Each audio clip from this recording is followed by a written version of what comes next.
Почитувани гледачи, вие сте со регионалните вести на телевизија Кисименада. Во нив ќе гледате.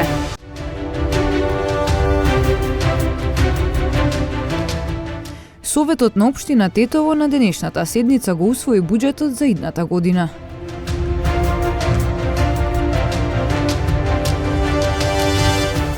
Во Гостивар се организираше тридневен празничен хепенинг, а собраните пари ќе се донирани за лекување на тешко болно момче.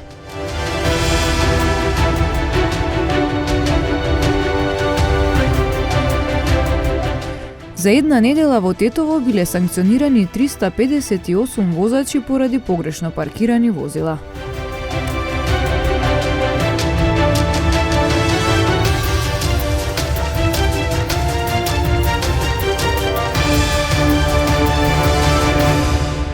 Предновогодишна радост за децата во Гостивар со хуманитарна цел.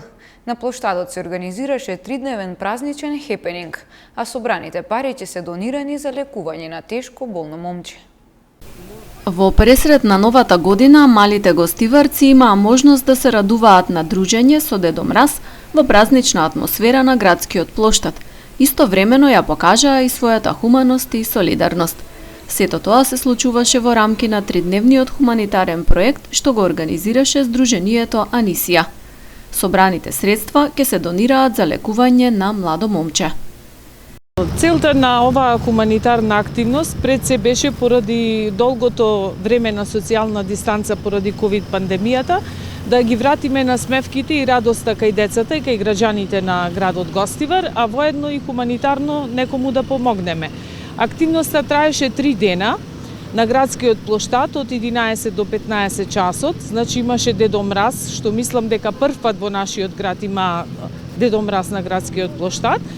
Воедно имаше и клован и имаше штанд на кој беа изложени рачни изработки на дечињата кои што беа учесници во овој проект. Децата и граѓаните на градот Гостивар имаа можност да се сликаат со Дедо Мразот, со кловнот, да земат еден дел од рачните изработки и воедно да донираат хумано кој колку може. На почетокот, кога почнавме со активноста, немавме некоја конкретна цел, меѓутоа, после побарање на дечињата, средствата што ги собравме ќе се донираат за да се спаси еден млад живот, Венко Атанасовски, 24 годишно момче на кој што хитно му е потребна операција. Рачните изработки кои што беа изложени на штандот ги изработија средношколците Давор Ефтовски, Радица Стојковска, Анастасија Јанковска, Мартин Новаковски, Ана Марија Исајловска, Ива Крајовска, Виктор Тасески и Мате Василевски. Исто така и дечињата од гостиварските градинки. Воедно би сакала да се заблагодарам на дечињата од Осту, Гостивар, кои што беа учесници и дел од овој проект. Би сакала да се заблагодарам на сите приватни фирми и лица кои што било на кој начин ја поддржаа оваа активност и благодарност до дечињата од детската градинка Детска радост Гостивар, кои што исто така донира честитки рачно изработени на градскиот плоштад. Организаторите изразија големо задоволство од интересот на младите и граѓаните да бидат дел од настанот и ќе се стремат да прерасне во предновогодишна традиција на Гостивар. Советот на општина Тетово ја одржа четвртата седница. Со мнозинство гласови беше усвоен предлог буџетот за идната година. Со 18 гласа за и 12 воздржани беше усвоен предлог буџетот за 2022 година на денешната седница на Советот на општина Тетово. Забелешките и предлозите кои вчера биле изнесени на јавната дебата за буџетот ќе се земат предвид во ребалансот. Овој буџет не е развоен буџет, овој буџет не ги рефлектира моите програмски определби, затоа што имаме законска рамка да се подготви буџетот која не ни овозможува да предвидуваме тоа што ние би сакале да биде предвидено во делот на капиталните инвестиции.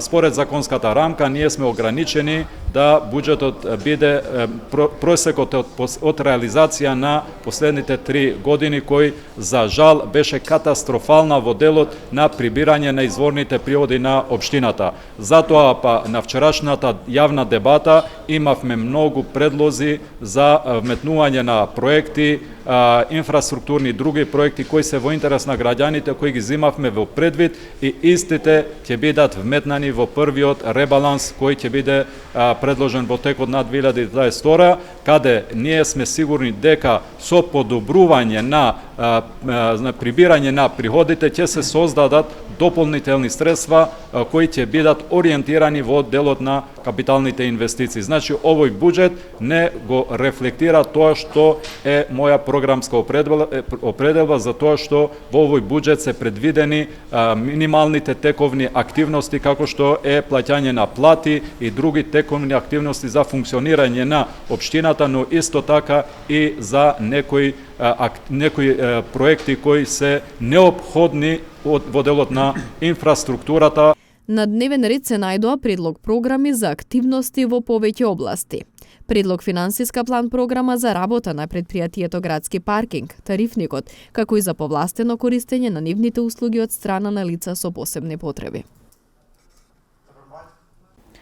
Новоизбраниот лидер на СДСМ Димитар Ковачевски на синоќешната пресконференција најави дека новата влада ќе биде избрана до средината на следниот месец, најдоцна до 18 јануари. Тој истакна дека пред новата влада стојат предизвиците за менаџирање на пандемијата, енергетската криза и продолжување на евроинтеграциите. Првата задача која има новото раководство е да состави нова влада и силно да се посветиме на спроведување на владините програми и политики. Јас сум оптимист дека новата влада, предводена од Социјалдемократскиот сојуз на Македонија, ќе ја избереме во средината од следниот месец до 18 јануари. Пред новата влада стојат предизвици за менаџирање на енергетската криза, економската криза предизвикана од пандемијата, како и продолжување на евроинтеграцијскиот процес и преговорите со соседна Бугарија. Јас верувам дека можеме да ги надминеме сите овие предизвици со стабилна влада која има мандат до 2024 година.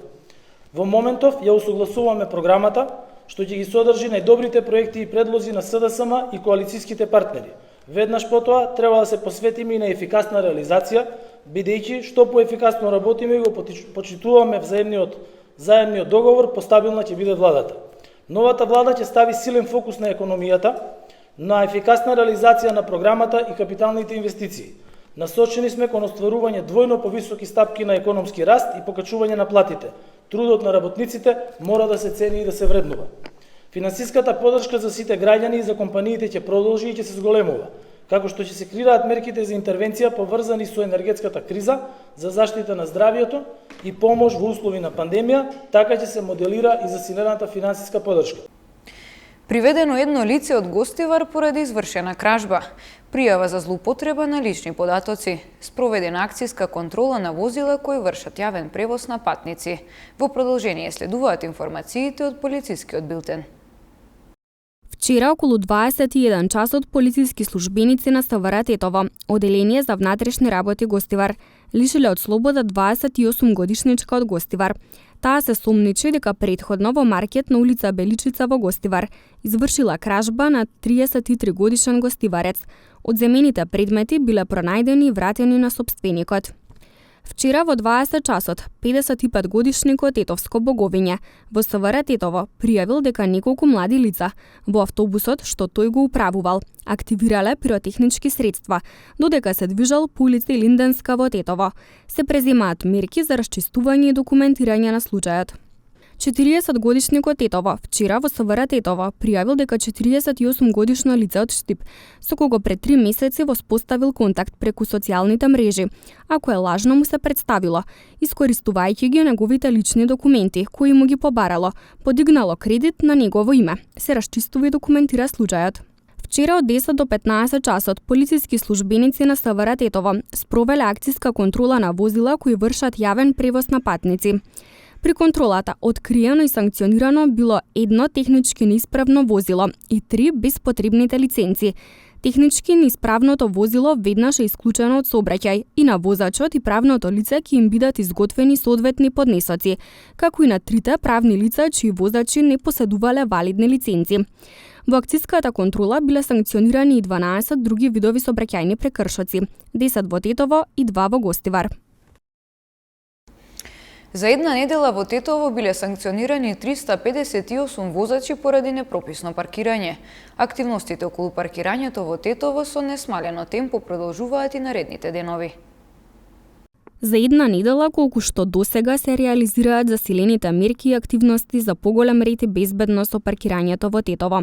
Полициските службеници на СВР Тетово, полициска станица за безбедност на сообраќајот Тетово, вкупно откриле и санкционирале 358 непрописно, односно погрешно паркирани возила, претежно на улиците Илинденска и Маршал Тито, двете најфреквентни улици во централното градско подрачје.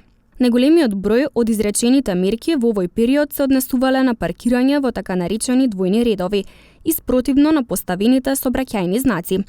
На сите прекршители изготвени им се законски предвидени поднесоци и ги очекуваат парични глоби. Покрај ова, од двете споменати улици биле отстранети, односно од ПАЕК службата подигнати 89 непрописно паркирани возила, кои го попречувале нормалното и безбедно движење на пешаците и на другите учесници во сообраќајот. Активностите околу паркирањето во Тетово со несмалено темпо продолжуваат и наредните денови, а СВР Тетово повторно со апел до возачите, целосно да се придржуваат кон утврдениот режим за паркирање и да не ги оставаат нивните возила каде што ќе стигнат, пред се паркирани во двојни редови, зашто фреквенцијата по тетовските улици одскоро е мощно голема, посебно во периодот од 10 до 20 часот. Активностите се планира да ги опфатат и другите улици во градот. Ракометната репрезентација на Македонија со победа над Кувајт од 31:21 ги започна подготовките за настапот на Европското првенство во Унгарија.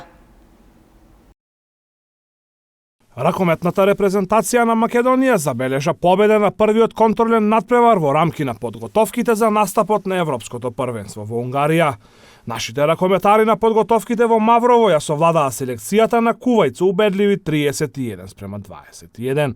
Дуелот започна израмнето и после почетното водство на Кувајт од 2:4 и 3:5.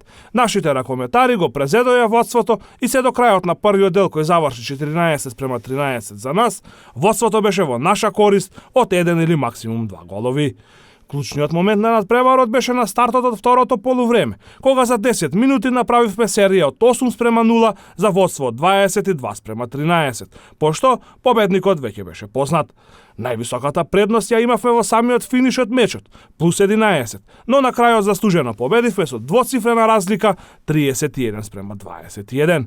Селекторот Кирил Лазаров на овој надпревар шанса за настап им даде на помладите ракометари.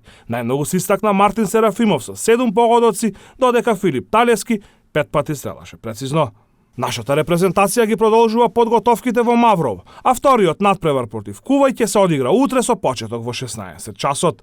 Македонската репрезентација до петок ќе биде во Маврово, а после слободниот ден за дочекот на новата година, подготовките ќе ги продолжи во Скопје, каде е предвидено да се одиграат 2 контролни надпревари против Израел на 3 и 4 јануари. Ракометната репрезентација на Македонија на Европското првенство ќе настапува во Дебрецин, во група со селекциите на Словенија, Црна Гора и Данска.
Почитувани гледачи, тука е крајот на регионалните вести. Ви благодарам на вниманието со кое не следевте.